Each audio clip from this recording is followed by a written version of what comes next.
it's always a wonderful thing when you suddenly get invited or get the chance to do a role which is completely different from anything you've done before. This was, and then also I must consider myself being a huge Bourne fan. I've watched the series of the trilogy many times. I even think I told Paul when I met him the first time during our meeting that me and my girlfriends that I used to share a flat with in London on Sundays when we didn't have really anything to do, we were like, oh, what should we do? Let's just watch Bourne again. So I was well into the whole franchise before I was invited, so I was just extremely excited to come aboard.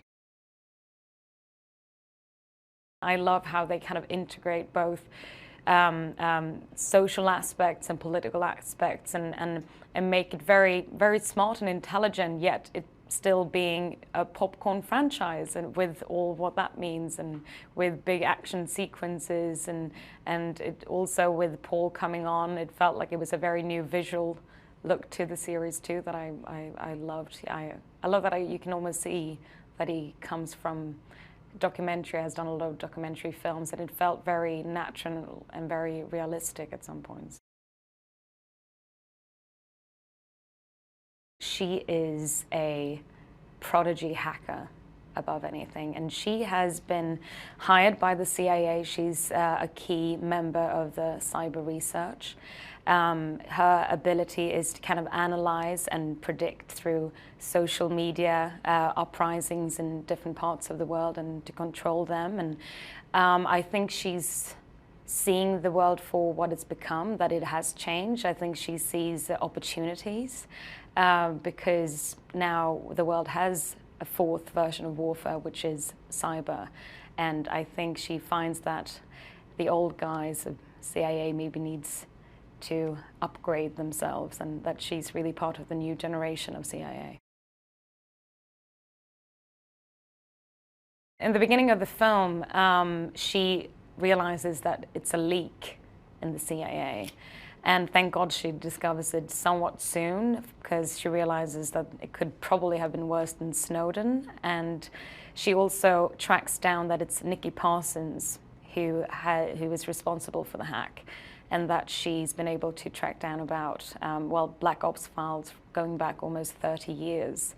And then by analyzing what she took, she can also see that she, through them, were mostly interested in finding files about Jason Bourne.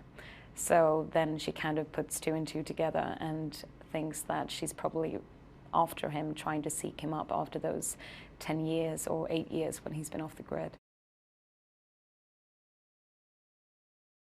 What is the most interesting for her is that she finds a file of a psychiatrist who actually thought that he might be an agent who could be turned around and be brought back in. And I think she sees him as a big asset for CIA. But yes, I don't think she knows really what she's going to be confronted about. I mean, he is their biggest weapon that CIA has created, but he's also the most powerful and probably dangerous assassin.